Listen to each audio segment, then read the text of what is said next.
didn't necessarily leak what they were going to do, but it did involve a vault. That's the only hint we got. So, fortunately, these players are jumping off the bus, which means they can no longer hear us as we get this game underway. And, of course, there's going to be some battles we need to focus on the day. Of course, Frenzy Field. We're going to see some more action potentially take place there with Cammy and Yapko. Surprise contested towards the end of the day. Fifth game, yeah. Fifth game, so we'll watch that closely. Obviously, we also have to pay attention to Brutal Bastion, as that has been an ongoing fight here for these teams. And Slappy Shores, another big one on the day. But last but not least, you got to talk about Mega City. Mega City been a hot spot throughout this competition for our aggressive competitors. At least that's the way to put it, right? I think that's fair to say. Acorn and Epic Whale holding the throne here for the teams landing at Mega City. One of the largest POIs in the game right now, so these two looking to try and take it for everything it's worth, find all the loot that's hidden in these corners. They're very familiar. Epic Whale sticking to it since the beginning, not trying to move away. Find some shockwaves early on in this game, so geared up well for any sort of early game fights, because that's the key to success here at Mega City. It's adaptability to be ready for fights when they come at you, even when you're not ready. Lots of things on the mind of these players, but one thing is for sure, the win is on the mind for Gentle and Dark, as they have had just a phenomenal turn of events here for them. Day 2 was spectacular, especially obviously those 2 big wins they got on the day. And for Dark, he's feeling good. MVP. I mean, that is no easy feat in itself. No. But getting the MVP trophy for the day is massive. And you already saw those bonuses on socials. That's a big chunk of change to walk away with. As an IGL as well, we saw Yapko here, which we can see on the screen, taking home the MVP for day number 1. Day number 2, of course, going to an IGL. We love to see that. A little bit of diversity there. As some more action here at Mega City. The flare guns are starting to come out, so they'll spot out Rezon just below. Looking to try and connect some shots. Arrow looking with this MK Alpha. Seems to be the weapon of choice as far as assault rifles in this competition. No surprise, the long-range capabilities of this weapon, there really isn't anything that rivals it. There isn't, especially in a situation like this where you got 4 teams fighting for Mega City. And while it is a great spot, don't get me wrong, it's definitely not worth fighting like this. And especially when you have Epic Whale and Acorn just below, focusing the smart thing, which is just get your loot in order. So for this duo, they're going to continue to loot up, do what they have to do to prep for the game. But for Arrow and sub 500K, they're going to find themselves falling behind in the story of Mega City. Bully and Muzz, no switch-ups here. Some high expectations put on their shoulders coming into the day. Again, we talked about, speculated at least, that they might try and switch up the drop spot. Still sticking to what they know best. Steamy Springs, the drop of choice for this duo. Clicks and Duke just above, looking down on them, looking for some shots. Clicks the one to make sure that they don't try and rotate over, while Duke continues to loot. But again, we followed it closely, Panda. Brutal Bastion, triple contested POI at times, but it seems like in its current form, Sizlucky and D-Gen finding this north side of Brutal Bastion uncontested. So they're able to reap the rewards, grabbing all the extra loot here. Some bunkers coming out. But here's the fight. Here it is. Mega City. One player is knocked, that being Arrow, as Amar and Rezon close the distance. Great fight for them to take. Of course, Amar and Rezon, a incredible duo to be playing in this event. Of course, one of the invited teams. So definitely going to be something to pay close attention to. But they're not the only fights going on the island, as more are taking place here across the map. But we focus on Rezon now, looking towards what is a duo in the distance. That is Sub, just trying to get away here after losing his teammate. But Epic Whale looking to punish him in that moment. That is going to be tough here, as the Sub just continues to slip away, but not without getting a little bit more punish from the boy, Epic Whale. That's not the player you want to hope misses their shots. He's the one that hits them consistently, especially from ranges like that with something like an MK Alpha. So still able to move away. Sub looking to try and clutch up. We can start to see Malibuka Thomas HD still at the racetrack, as we'll get a look at this second zone. Still very central. So most of the teams are going to be happy here, so they don't have too far to go. You can see Dexify and Draftel moving through. We'll get a little bit of replay, though, of this engagement. Amar coming in clutch, using this legendary variant, the Maven Shotgun. We see a lot of players opt to hold the Accelerant Maven Shotgun, but that legendary variant still can do some damage. So, you know, this is an interesting topic to bring up because you had a very different opinion than a lot of the pros in one of the content pieces that came up. And it was about which shotgun are you choosing? Are you choosing the Heisted Breacher or the Heisted Accelerant? And you were saying that the Breacher was not the right choice. Tell me why. No, I mean, all I remember very fondly, I think it's because I've been on the receiving end of the damage of the Accelerant shotgun one too many times, where you can see gliding through the air, trying to contest the floating POI on the island, and it's just 2 shots and you're knocked before you even hit the ground. Not really much you can do. Granted, you can look for the one-pump potential with the Breacher, but at the same time, if someone's gliding through the air, that's just not going to happen consistently. I mean, look, I think it's very, very different for you and I, right? We obviously play the game and we enjoy the game. We put some serious hours into it. But when you are, let's just say Zandy, for example, because he's on the screen. That man don't miss the one shot. I'm just saying it right now. He really don't. Like, if you are flying towards him and he's got the Breacher in hand, there's a good chance he's tagging you for a significant amount of damage before you hit the ground. So it really is tough. I will say after the nerf, though, the Breacher is definitely less viable. It takes a lot more to attack these bunkers. What was 1, maybe 2 shots onto a bunker is now 4. Yeah. So definitely a problem in the past. But no, looks like we got to switch our focus over to Malibuca Thomas HD as they are getting the fight started. Their NPC, it does look like, has arrived. And that one team that promised us the win on the day, you saw them there for a moment. It's Alex and Sun. Just below could cause some problems here for the reigning DreamHack champion duos of both Dallas and DreamHack Summer, but we'll have to wait and see if they end up taking any of these fights. It's so hard to spot out players sometimes. It's so easy to find some line of sight cover down here in the jungle. Kika and Kenzo utilizing the vehicle to try and find some cover of their own. Vaniac and Karmi, a little bit more success in that aspect, and their vehicle is very healthy, as well as both players not really taking any incoming fire. So just moving through, going about their way, trying to find any extra loot that might be scattered about. Maybe it's down on the jungle floor or atop some of these trees. As you can see, Malibuca trying to do that as we will get a look at the map as zone number 3 will present itself here. This is going to be a crucial one to see where these players opt to play, if they're going to try and stay in zone for longer or try and move more central. But again, just straight center zone, split up really well by this kind of snow area on the map currently, which gives a lot of opportunity for line of sight cover. The interview for Kanata and Agers was actually one of my favorites here from the 4 that we got today. And obviously, they understand what they've been doing well, and that is being consistent, taking fights that they know that they can win. And this seems to be another one. While the bunker comes out, it's not going to be enough to stop the fight as Kanata gets up the elimination onto Kika, and Ager's going to be able to pick up Kenzo as well. So that's going to be a nice little 2-piece for them. You were talking about them in this point, and I'm telling you, man, they are just consistent. When they're taking fights, you can basically bet on them to win, and that's because they're only taking fights that they feel confident in their ability to win. And that's kind of the difference between them and some of these other teams that are taking these early and mid-game fights, is they often jump into it very, very confident, but you never know what's going to happen. Kanata Agers, they always seem to know what's going to happen. It's especially as the fight goes on. If they feel like they're losing it or they no longer have an advantage in it, they will disengage. And more often than not, they do seem to get away because they pack everything they need utility-wise to make those plays in and out of fights. But Pink and Anas now lurking outside the racetrack. Booga and Threats now trying to find themselves a vehicle, but taking a lot of damage here. Anas burning ammunition, just trying to shake things up for him, make him get a little bit more uncomfortable. As Kanata and Ager sending a flare gun towards the enemies. You can see Vaniac, one player knocked, Fluger and Opt lurking above. This is where things can start to get hairy as Fluger and Opt now in the mix, looking to try and find a confirm or the last player in the team. Kanata Ager's lurking though, just on the outside, trying to spot them out, and they do find them there. Looking to connect some shots. Kanata not able to do so.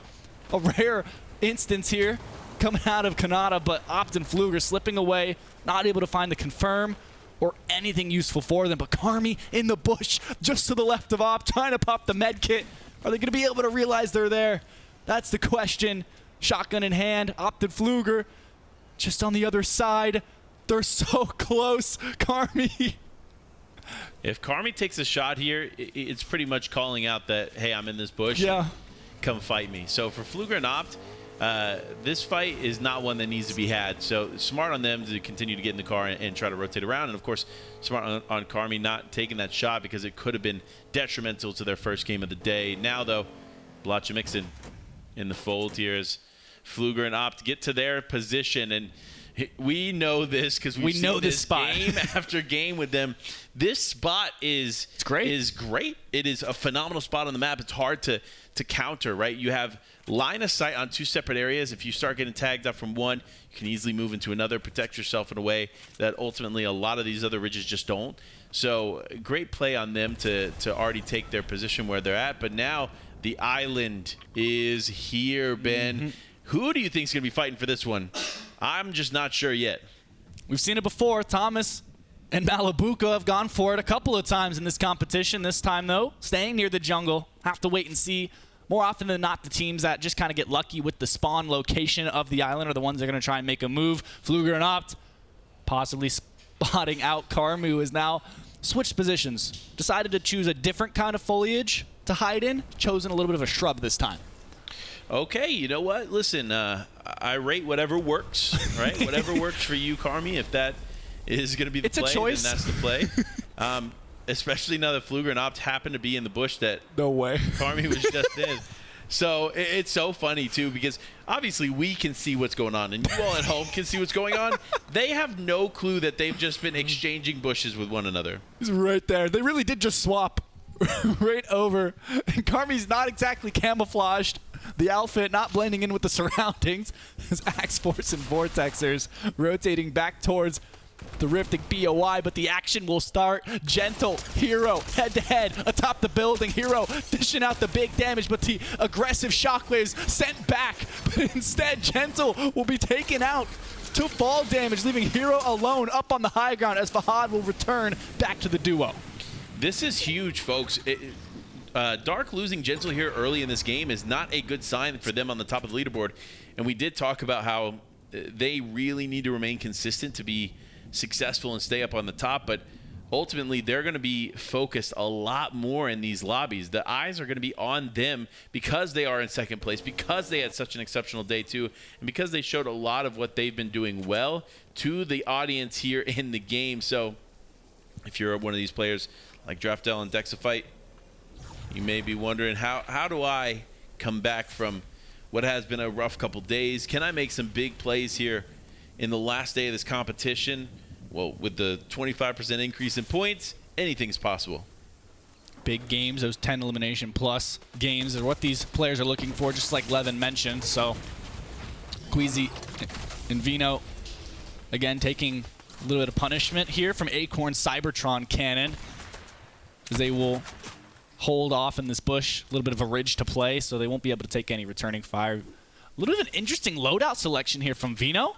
The MK Alpha and the explosive repeater. We haven't really talked about it as much as I thought. We've seen it happen, be used in some close range engagement within buildings, but choosing it over a shotgun, I'm not sure exactly how I feel about it, Panda. Well, we saw the same thing, I think it was Epic Whales loadout. Yeah. And we saw it on socials. We actually only caught it for a moment on the broadcast, but I was analyzing his loadout, and I believe it was the only weapon was the explosive repeater. Interesting. So, you know, maybe it's a thought. Maybe it's something that players are catching on to that we haven't caught on to quite yet, which is very, very possible.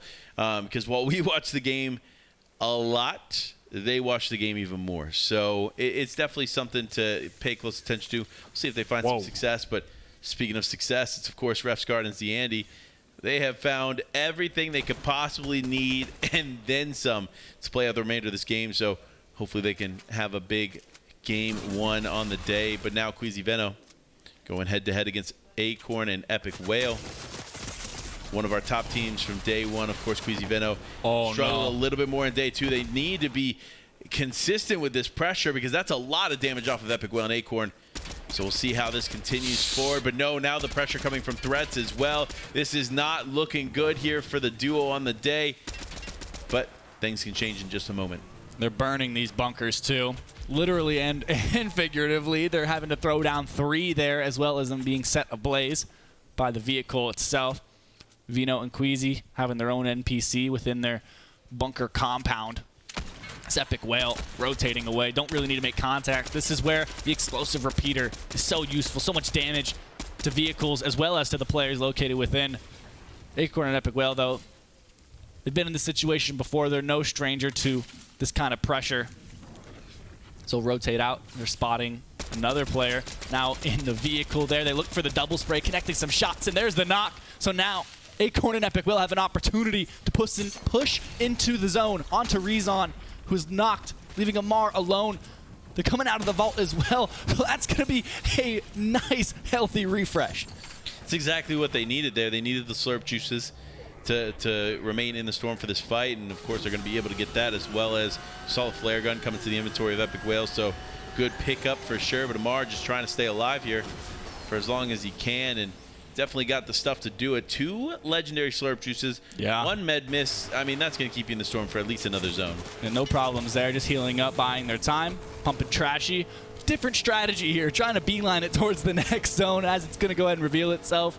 The 7th one here as Bloomer and Lardle again deep in zone. X-Squeeze low HP, taking some pressure from these Cybertron cannons. Vehicles, the name of the game in rotation in this competition, can make or break your game. Bloomer and Lardle not having their own here, and you can see what it leaves them with. Not really a lot of options, just looking to try and grab some barrels together. 40 HP, looking to possibly shockwave into this next zone. They're just on the edge, but Anas and Pink down below, taking a lot of pressure. Andalex and Nikov now moving in. They have 1 player knocked. Pink, that's 1. Third party from Dexafite will leave Anas alone. Popping their own slurp juice. Looking to try and spot them out. Not able to find it. But the vehicle trying to be unearthed to move forward. Tough situation here for the duo, but and it looks like Nikov definitely a little bit healthier in that fight, but no. Acorn has gone down. Wow. That's going to be Queasy Veno picking him up.